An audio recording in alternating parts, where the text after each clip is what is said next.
অল্প সময়ের মধ্যে কম উপকরণ দিয়ে মাত্র 10 টাকা দামে একটা বিস্কিট দিয়ে দুর্দান্ত স্বাদের রসমালাই আপনাদেরকে বানিয়ে আমি দেখাবো। তারপরে দেখুন যে 10 টাকা দামের বিস্কিট দিয়ে কেমনি রসমালাই বানানো হয়। দেখুন একদমই রসে ভরা টইটুম্ব। তারপরে আমার এই রসমালাই যদি ভালো লাগে থাকে আমার চ্যানেলটাকে লাইক কমেন্ট করে আমার পাশে থাকুন। তো চলুন যে আমি কীভাবে রসমালাইটা বানাবো। আসসালামু আলাইকুম, সীমাস কিচেনপুর। আমি একটা আপনাদের কাছে রেসিপি নিয়ে আসছি। বিস্কিট দিয়ে আমি আজকে অন্যরকমভাবে একটা মিষ্টি বানিয়ে দেখাবো। তারপরে আমার দেখুন যে আমি মাত্র 10 টাকা দামের বিস্কিট দিয়ে আমি কিভাবে মিষ্টিটা তৈরি করে নিব, এখন যে আমি কীভাবে বানাবো। আমি বিস্কিটের মালাইগুলো বানানোর জন্য এখানে আমি 1 বাটি পরিমাণ পানি দিয়ে দিচ্ছি। আধা বাটি পরিমাণ দেবো আমি গুঁড়া দুধ।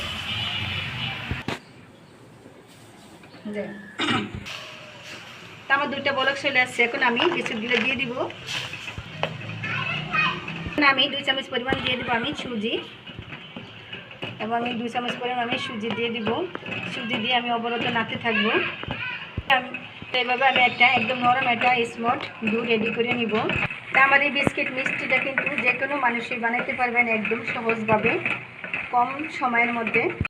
মিষ্টি মাখা আছে, এখন আমি নরমভাবে স্মুথভাবে আমি মেখে আমি সফট করে নিব।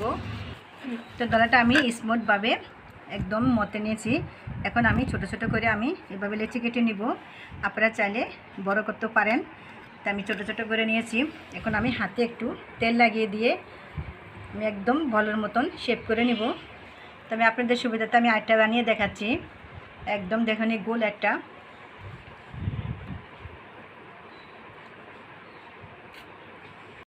আমার এই যে মিষ্টিগুলো আমার বানানো হয়ে গেছে। এখন আমি রসমালাইগুলো বানানোর জন্য এখানে আমি একটা প্যান বসাইছি।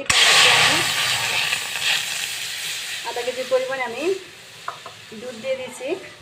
তো আমি 7 বোতল দিয়ে দেবো চিনি। চিনিটা আপনাদের পছন্দ অনুযায়ী আপনারা বাড়ি কমে দিতে পারেন চিনিটা।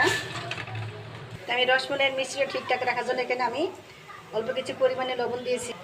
আপনারা চাইলে লবণটা নাও দিতে পারেন। লবণটা দিলে আর কি মিষ্টির ব্যালেন্সটা ঠিক থাকে। তো আমার 2 কেজি বলক চলে আসছে। এখন আমি রসমালাইগুলো আমি দিয়ে দিব। রসমালাইগুলো দেওয়ার পরে আস্তে আস্তে আস্তে আস্তে নেড়ে দিতে হবে, তা নালিগুলো মালাইগুলো ভেঙে যাবে। তো আমার রসমালাইগুলো বানাতে মানে একদমই সহজ, একদম কম উপকরণ দিয়ে কম সময়ের ভিতরে। তো আমার এই যে বিস্কুটের রসমালাইটা আমার একদমই পুরোপুরি বাড়ি হয়েছে। তো আমার এই রসমালাইটা আমি 3 ঘন্টার জন্য আমি রেস্টে রেখে দিব। রেস্টে রেখে দিলে এটা একদম ফুলে টইটুম্ব হয়ে যাবে। আমি 3 ঘন্টা পর ফিরে আসলাম। দেখুন আমার রসমালাইটা একদম ফুলে টইটুম্ব হয়েছে। একদম সহজ একটা রেসিপি, বিস্কুট দিয়ে রসমালাই। তারপরে আমার মতন এভাবে বানিয়ে খেয়ে আমাকে কমেন্ট করুন প্লিজ। আমার এই বিস্কিটের রসমালাই যদি ভালো লেগে থাকে আমার চ্যানেলটাকে লাইক কমেন্ট করে আমার পাশে থাকুন। আল্লাহ হাফেজ।